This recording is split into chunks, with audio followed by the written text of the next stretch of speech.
Books are a form of self-coaching, so you have to decide what book to read and how you're going to read it and how to integrate it, how to apply it. That's all self-coaching. But there's another person there who wrote that book who's influencing you, and they're coaching you through their book in a way. An ethical belief I have that as a coach, I always need to be self-coaching because I am being a fake if I'm not. Hey, this is Daniel, and in this episode of the Coach's Journey podcast, we are talking about, can you self-coach?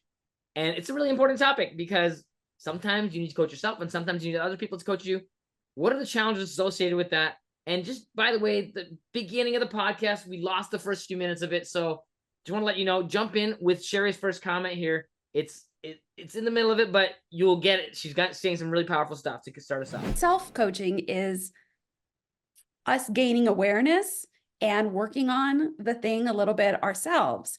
And for those of you, I'm in this boat too, that like our health is not optimal at the moment, or if you've ever had it where your health wasn't optimal, usually this is the path. You go to the gym, you figure things out, you try to figure things out on your own.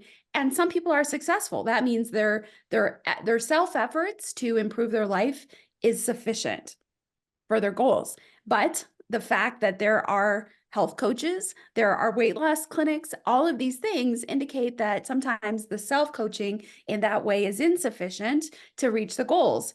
And so there's the self-coaching that can lead into the external coaching, the coaching with somebody that's not you, which is you coaching somebody else, because if you're listening to this, you are a coach. And so recognizing that when you're working with a person as a coach, their coach, there's probably this whole history of self-coaching that has happened, and there may be some successes in there, but probably also some failures. And so recognizing that there's already been a process in place before you even got on the scene.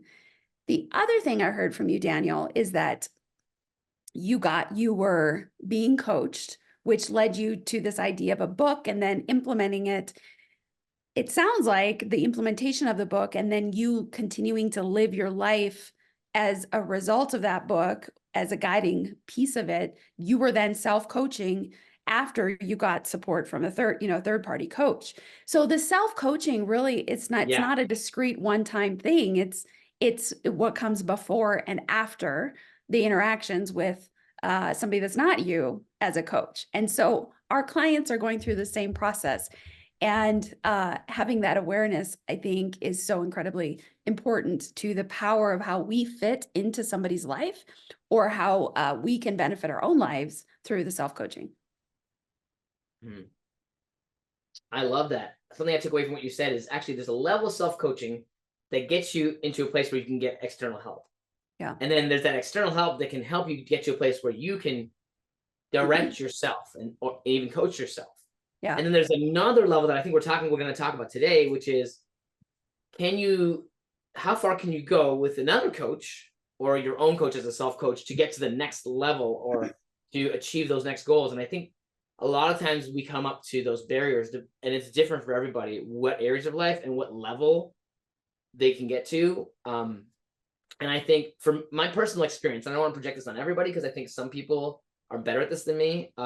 I struggle with when I have a particular barrier, just troubleshooting myself and like getting out of the water so I can see the water. Like a fish in the water, you can't get out of the water very easily. Sometimes you can jump out, but gravity pulls you back in. And I think our own conditioning pulls us back into the way of thinking that we know. Yeah. And so, like, unless you have like two separate identities that can talk to each other in your head, it's really often hard to get out of the context that you have. So my personal feeling for me has been like when I and this is not true of everybody, when I externalize something and get feedback from another person, suddenly the ability to see my thought pattern shifts. Suddenly my ability to see the context differently shifts. Suddenly this other perspective just pushes me in a new direction or helps my creativity. Oftentimes it's a creative question. It's like, well, here's this problem, like, and batting around with somebody else is like 10 times faster than me journaling on it. And so I tend to default to having conversations with people about things rather than journaling. And for me, that's why a coach is really important, I think, too. And I've learned this even with my wife. Sometimes my wife has figured me out enough to the point where she's like talking through something with me in a way that she's becoming very coachy. And I'm like, this is so good. And I realized how much I need it because of her help there. So even just little things that aren't necessarily like the things I would take on with a coach, just on a day-to-day basis, working together on our relationship or whatever it is. I do feel there's a huge difference in looking at something from somebody else looking at something from the outside and communicating that to me Yeah. than there's from me looking at the inside and communicating it to myself. Both can be helpful. There's sometimes where the extra perspective is not helpful if I haven't done the journaling first or the thinking first. I just tend to default to the external perspective a little more because I find it works better for me. Yeah, I love that. And that's when we're thinking about self-coaching and the limitations of it, that is, I would say for me, has been the single biggest reason why I don't just self-coach, because I have limitations. I have beliefs about the way the world is, the way that marketing is, the way that my body is. I have beliefs about all these things. And if they're a belief, that means I literally believe them. And there have been times where people will say things that blow my mind because I'm like, oh, really? Like, and I think that happens. I would say that's happened the most, quite frankly. So I've got 3 coaches right now. I have a marketing/business coach. I have a health coach, and I have a parenting coach, a coach that's working with my kids as well as with me. And I would say the one that's kind of blown through some of my beliefs the most right now, honestly, is the business marketing coach, because I have beliefs about the way that business is and the way that I have to be in a business. And it is beliefs that I've developed from the past. I had a brick and mortar business for 9 years, and now I have an internet marketing, or not in marketing, but an internet business. You know, I'm a coach. Most of who I work with are not local to me, so it's a very different. But I have these beliefs about how I must be in the business based on my brick and mortar experience that really aren't necessarily translatable to my current business model. And I'm not even aware that I'm still thinking from this other reference point. And so I hit walls with my own thinking. My self-coaching is very limited based on my own experience, which has then formed my beliefs. So I think it is absolutely critical that we have that outside perspective. And I will say sometimes that outside perspective has been books. Like, I have been dramatically changed through books, which is kind of an interesting, I think, combination of self-coaching, because I'm still the one has to recognize how what I learned in a book fits or doesn't fit into my life. And I'm having to figure out how I'm going to do things differently. But it also still has that external kind of feedback loop into life. So I think there is a point at which I've experienced that when I'm not moving fast enough, when I'm hitting a wall, I am insufficient. Yeah, I love everything you said, Sherry. And it's interesting. I am actually in the market for a coach right now because my business coach ended in December and I had a baby in January. So I said, like, there's almost no point in me doing any coaching for the first 3 months because of what I know is going to happen. And by the way, what happened was like way crazier. Now that we're past the first 3 months, I'm noticing the fact that I don't like. I still have I still have some coaching in my life. I have some group programs that I'm attending and getting coaching on. But a one-on-one coach, I'm going to be interviewing coaches because I probably need another person in my life, especially for business coaching. But I'm definitely hitting a lot of resistance, in what I'm trying to do. And I watched a video by Oscar Mosley the other day that was like, resistance is actually just a sign that you're reaching for the next level, right? You're gonna have, if you don't have resistance, like you're probably not challenging yourself enough, which is something that I totally believe. And that brings up the next question, right? Which is books and videos and other people. And I think so this is interesting. Maybe I'm going in 2 different directions here, but I like them both. One is books are a form of self-coaching because you have to decide what book to read and how you're going to read it and how to integrate it, how to apply it. That's all self-coaching there. But there's another person there who wrote that book who's influencing you, and they're coaching you through their book in a way, Yeah. or influencing you. Like influence is a part of coaching, and coaching is done through influence. And so I think videos are other forms of content that are coaching you. And actually, now that I'm thinking about something, everything we consume content wise is coaching us. So whatever it is that, so if you're a coach and you're listening to this, what are the influences that you watch regularly? Who are you feeding your mind with is the question. And whether you spend your time influencing yourself with people that are aligned with what you want, or not aligned with what you want, there's a self-coaching question there. Like, who do you choose to spend your time with, whether it's in person or as a coach or with a book or with the videos? And are you in control of that? Do you feel like you're being intentional and conscious about that? That's a form of self-coaching, is like, how intentional can you be? There's actually two like metrics that I would use with self-coaching, which is how intentional can you get? Like, are you being intentional with your day, with your week, with your month?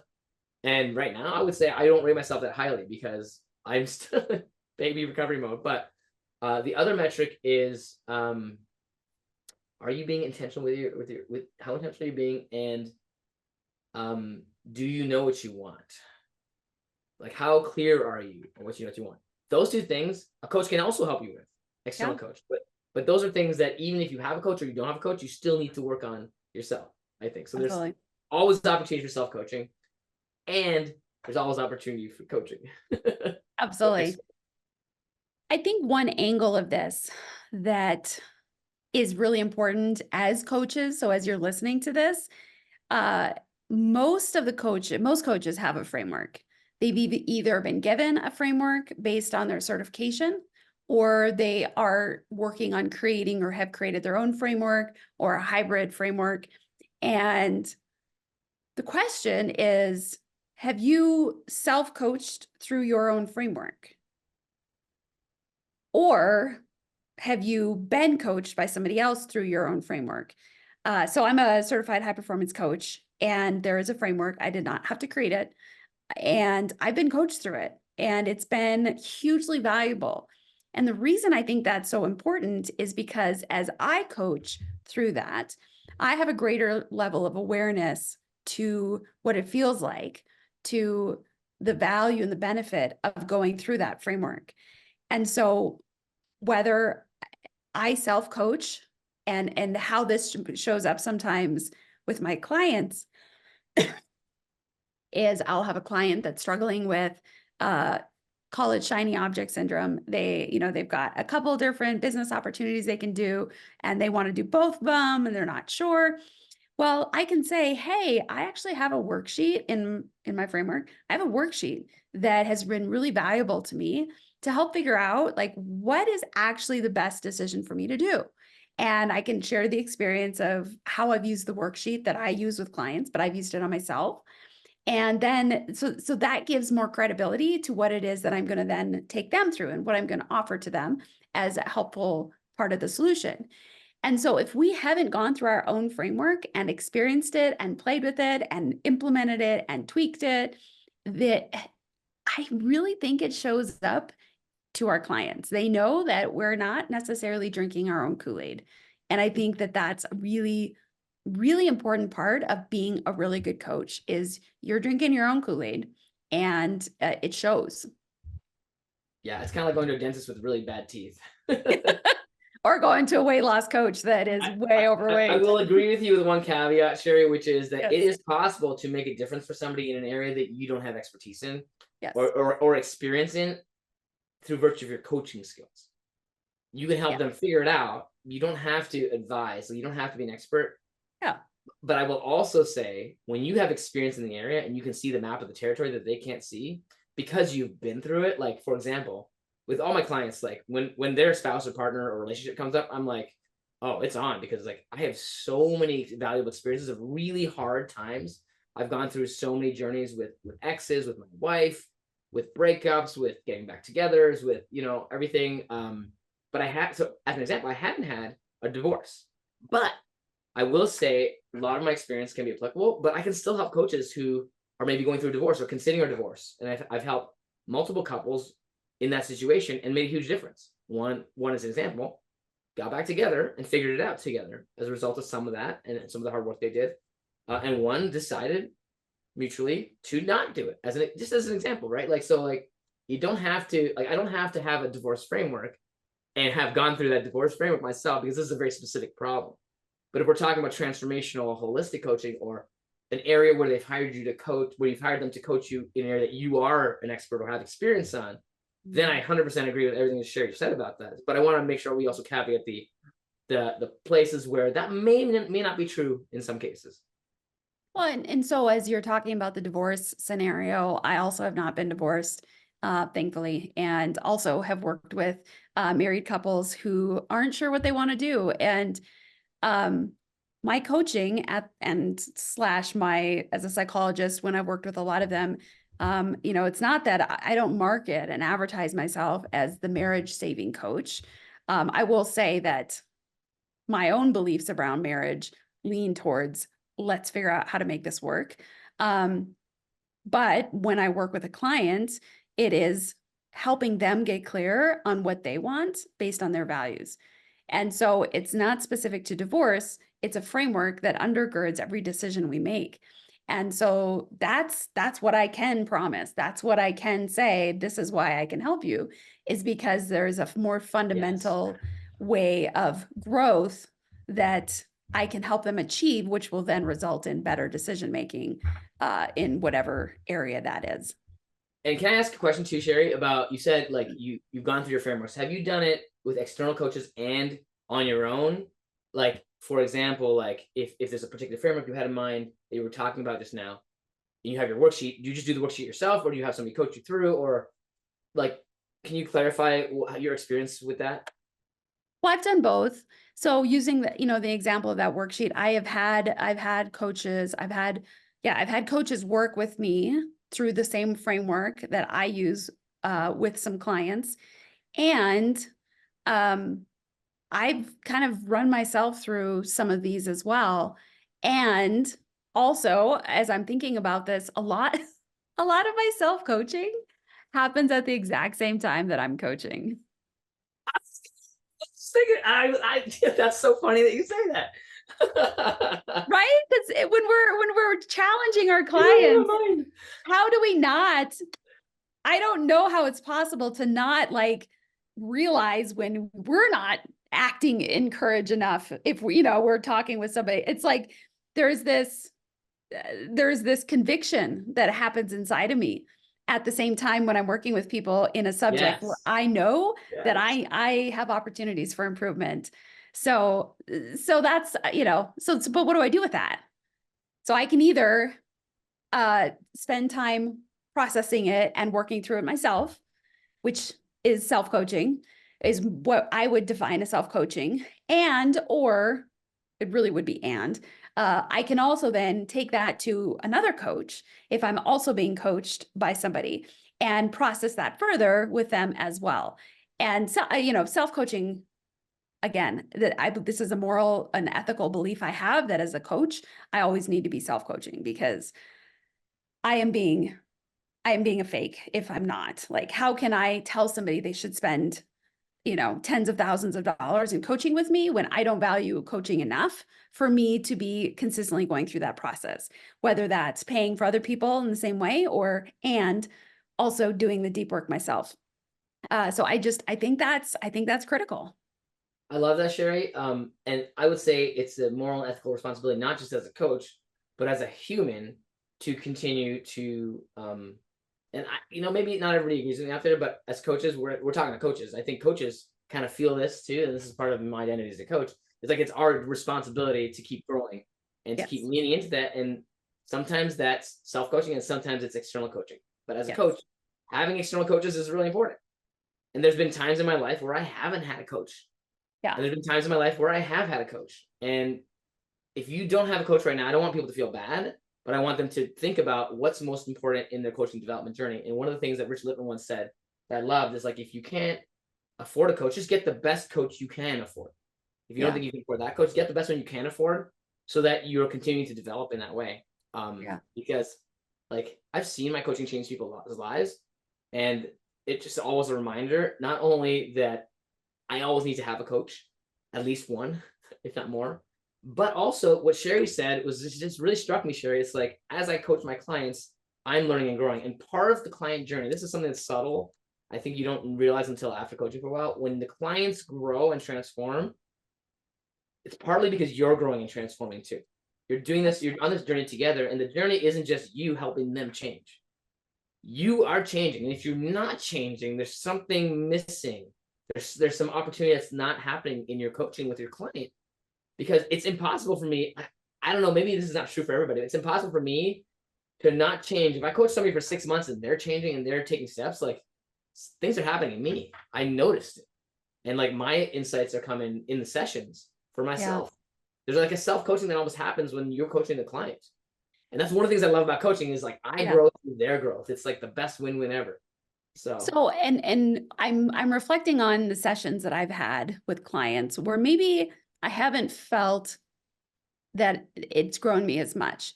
And here's what I think is the difference. Do I set aside time to process my own experience and my own reactions from the session, or do I not? Because if I just blow through a session and I'm like, I got some progress, you know, and then I move on to the next thing and never think about that again, then I'm not really giving myself an opportunity to grow. And quite frankly, as I'm even saying this, I'm like, I probably don't. I know I don't give myself enough just reflective, meditative time about not just about how can I do better with this client, because that's an important part of coaching myself to improve coaching. But how about how can I coach myself to improve me even outside of the coaching? So I think there's like 2 levels or layers of self-coaching that can happen as a result of being a coach. And are we giving ourselves that time to grow personally and professionally with that client? What you said just gave me an insight, Sherry. One of the things that I've done consistently with clients is after the session, whether it's immediately or the next day or whatever, sometimes it's a couple days later, I do send a follow-up email. And I've been debating this recently in my head. Is this a necessary part of my coaching? It takes time. But I just connected something in my brain.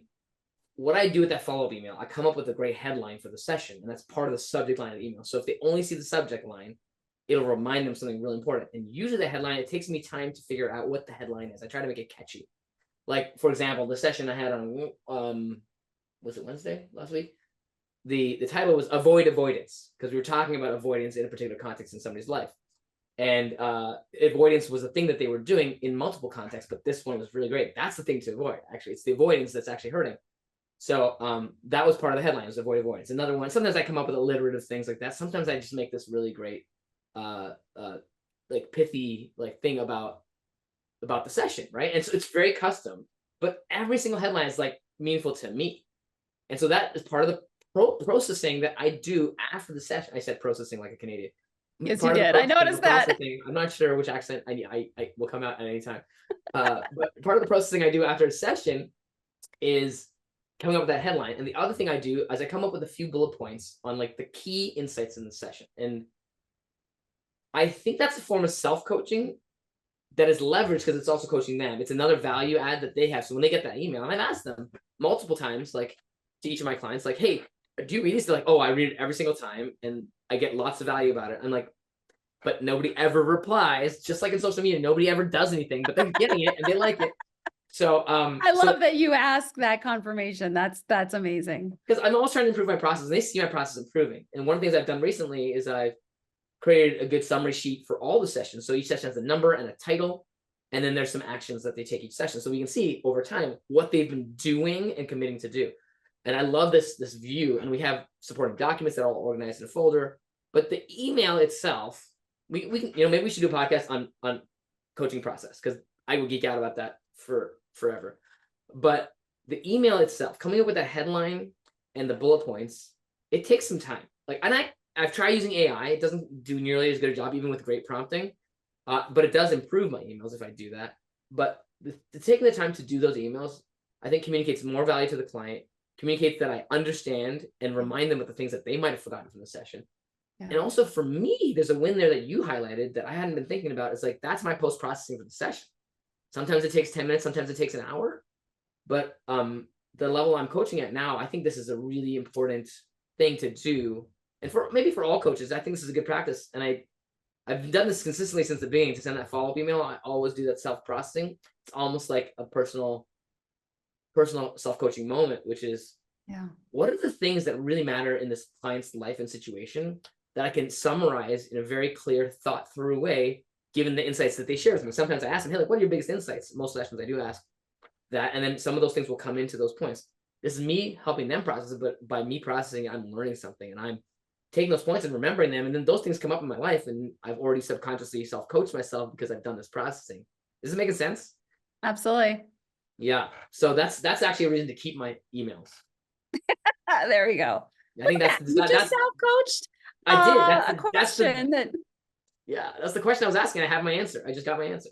you just got your answer. So there you go, coaches. You literally just saw self-coaching happen right in front of you, in case you had any question about what we were actually talking about.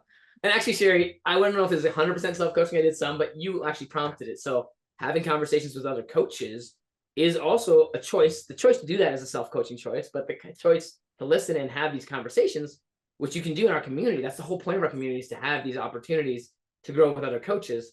That's really what Coaching Mastery community is all about. And so in a way, every time we get together, there's coaching happening and self-coaching happening because you've made that choice and opened your mind. Just like we had this conversation, Sherry, I had a self-coaching moment. Yes. Or a together coaching moment, whatever you want to call it. I love having coaches in my life. That just, it just caused me to think about when we do group coaching. And certainly we do a lot of that in the Coaching Mastery community, where there'll be one of us that's the facilitator, the leader. And sometimes we do hot seat coaching in some of our masterminds, some of our group events, where, Daniel, if you were in it and I was facilitating, I might ask, like, what are the biggest challenges right now in your coaching business? And you put it in the chat, and I'm like, ooh, I'm thinking Daniel's comment, I think, is common and something that other people. So I might give you 5 to 10 minutes of, focused attention, and everybody else gets to listen. And so in that moment, you are being coached. But I never really thought about it in the perspective of everybody else there it has the opportunity to self-coach. Now, I do typically let people know, like, the value of group coaching like this is because when you hear that and see that one person getting attention, think about how you would answer those questions and how you would apply it to your life.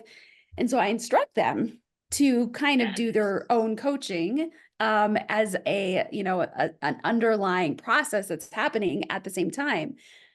And I've never really thought about it as self-coaching. But it kind of is, because it's kind of the same thing as reading a book.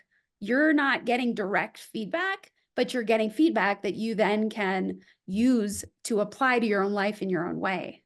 You know what you made me realize in this moment, which is when you are there present physically, not watching a video, there's a different level of self-coaching that can happen, because the person who's getting hot seat coached in a group session, and this is why what you said about giving them instructions, hey, when you do this hot seat with this person, I want you to think about your life.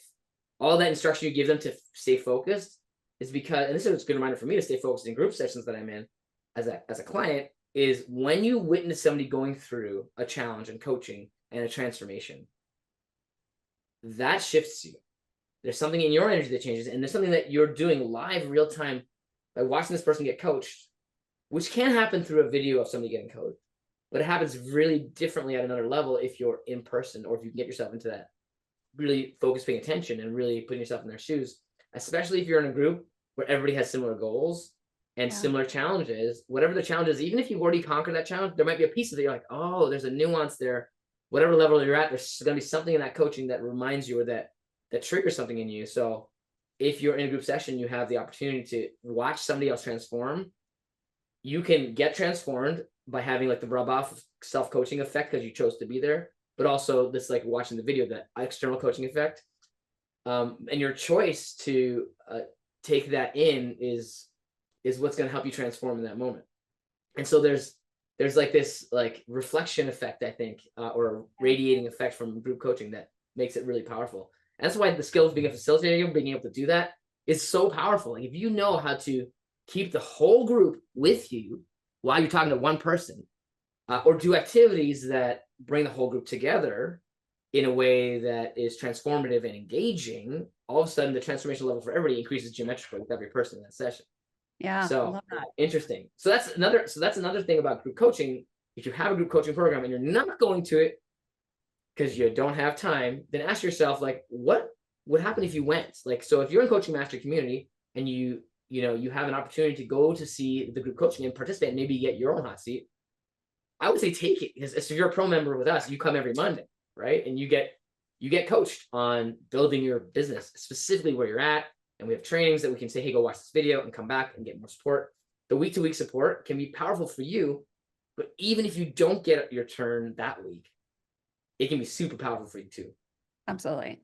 So we've unpacked a lot about self-coaching today. We've talked about some of the fundamental, I guess, ways in which we as coaches can be in order to have the benefit of self-coaching, such as increasing self-awareness, being teachable, being humble. We talked a little bit about, the value of using your own framework on ourselves, and always being on a growth path where we're growing, and maybe we hit a barrier and get somebody else to coach us for a while, but then we pick up with the self-coaching. And so it's like that there's this fluidity in our, in this kind of self-coaching throughout our entire lives, recognizing also that in our clients. And then we've talked about the limitations of self-coaching, that there's going to be a certain point where we literally can't see what we can't see, because we don't even have a way to wrap our mind around this alternative way of thinking or this different perspective. So there are limitations that I have yet to discover how we can go past those limitations without that external influence. I think it has to happen. And so the power and the importance of that, and all the different ways in which we can get that, either live, one-on-one, we could even get it in a group. We can get that external perspective through watching videos, through reading. And then again, the self-coaching comes in, and then at times we can have our, pay for our own coach in the same way that we are coaching other people. So there's a beautiful amalgamation of, and I think that's the first time I used that word in a podcast, a beautiful amalgamation of all these different things that just come together so that we can flourish and grow as an impactful coach. Yeah. If I were to summarize today's section, I would say the question was, can you self-coach? And I think I've come up with a really clear answer in my head right now, which is yes. And it can only take you so far. Yeah. And I think the evidence, I would say, in the world is like Michael Jordan, the best in the world, has a coach. All the top people in the world have coaches, which says something, right? If you didn't need coaches,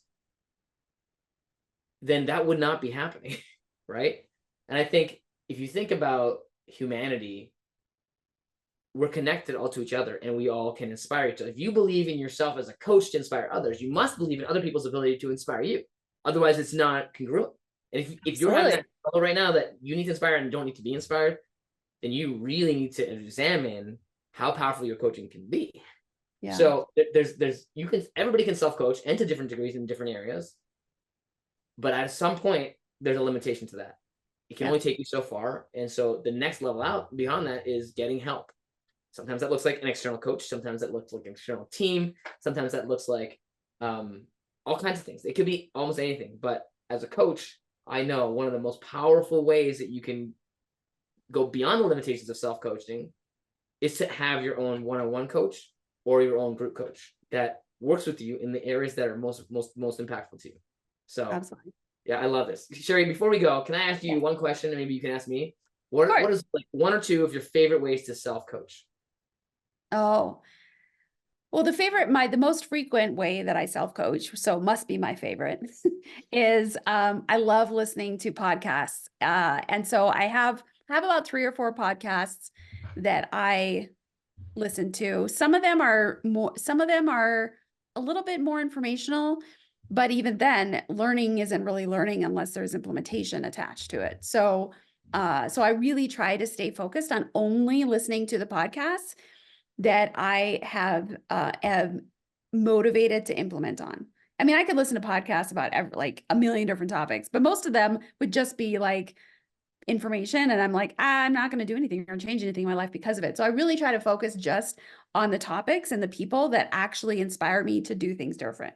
So that's by far the most common, because I don't listen to music at the gym or when I'm running or anything like that. I only listen to podcasts or an occasional, a book, audiobook. So I would say that is, that's my top thing. And then when I hit a roadblock with that, that's when I then be like, help, and I'll call a friend, a coach friend, or hire a coach, or figure out what's the next level of support for me. How about for you, Daniel? Yeah. When I asked the question, I wasn't sure what my answer was, and now that you've spoken, I have a couple of answers. I think one of my favorite ways to self-coach is music writing. I just realized that that's a form of self-coaching. It's also a form of putting messages out into the world. But for me, that music writing process, like what I put in the lyrics and building that music, is actually a form of my own learning and self-expression that's helping me process things in my life. So that's one. I would also say reading books, is another favorite one. And I'm hoping to do even more of that now that I'm through the first 3 months of my newborn time frame. One of the books I'm reading, as an example, is about time management for mortals, it's called, which it's been so good so far. And sometimes it's just whiteboarding. I actually put a whiteboard here because I love working with clients on the whiteboard, and then sometimes I just sit here and just write things down. It's like a really great way for me to express, to draw on the board in big writing in front of me. Kind of helps me get out. And another really favorite way that I'll just add, and I haven't done this in long enough, is get on an airplane. Because on the airplane, I tend to not like really watch movies that much in the airplane. Sometimes I will, but like I actually really like the silence and the quiet and being above everything and like taking that step back. So just being on an airplane without even an agenda. Sometimes I'll take something to write or just think about, or computer, even to just write. That's kind of a fun way for me just to unplug. And the last one I think is definitely a favorite that I just thought of, is a form of self-coaching, is taking a walk in nature. Yeah. And it's getting a lot easier now that the weather's changing. So yes, I would agree to the being outside. Too many favorites. When my most stressful periods in business were, it was about a 2-year period of time when I still was running my brick and mortar private practice. And it also so happened to be 2 of the years that every year I was training for a marathon. And I remember, on a Saturday morning, running 16 miles around town, listening to my audiobook and half listening because I'd hear something and then my mind just goes into like problem solving or contemplation and stuff. And so it's the combination of moving and feeding my brain with some intentional growth that I think is probably my most effective combination for self-coaching. Yeah, walking with personal development on it, I love that. That's one I haven't done that consistently like I used to do it for the last few months, but actually that's going to be probably a leverage point in my life, is bringing back the personal development while I walk. Yeah. And let me just add this one little kind of scientific piece to it. I am not trauma EMDR certified, for those of you that are aware of what that certification is specifically for trauma. But I've hired a lot of EMDR coaches over the years, and I don't fully understand how EMDR works. And I don't think anybody, quite frankly, fully understands, because the brain is a mystery. But there is a real ability to process when we are bilaterally stimulated. And so with the tapping, it's this tapping motion that goes back and forth. And I had an EMDR coach tell me, or therapist tell me, that when you're walking, it's the same bilateral stimulation. And so if you want a little science that I don't fully know all of the details of, but I think that's probably the reason why walking and doing these things, or running and doing these things, is so powerful, because it's not just a mental processes. There's a physiological integration that's happening as well that can really be powerful. At the neurological level, right? Yeah. Yeah, absolutely. That's awesome. I love that. All right. Wow, well, we are going to wrap this neurology up today, but right? So we are super grateful that you as a coach are listening to this to grow self-coach and hopefully grow your own ability to coach through our community and through being able to engage with other coaches. And if you need to hire a coach, by all means do it. If you need a recommendation or referral or to talk through what that might need to look like, we do this all the time as a leadership in the coaching mastery community. We have a lot of conversations helping people sort out what is the help that they really need in order to help their coaching business grow and scale at a faster pace. And so we would love to offer that opportunity to you. So just reach out to us and we will get back to you about that. And in the meantime, share this podcast with your coach friends because they will thank you for it and be grateful that you care about their coaching business as much as they do. Love it. Awesome. Well, Sherry, thanks for making this an awesome podcast. I really love talking to you today about this topic. And I feel like I Absolutely. got some insights too. Absolutely. All right. Well, we'll see you on the next one. Bye. Bye.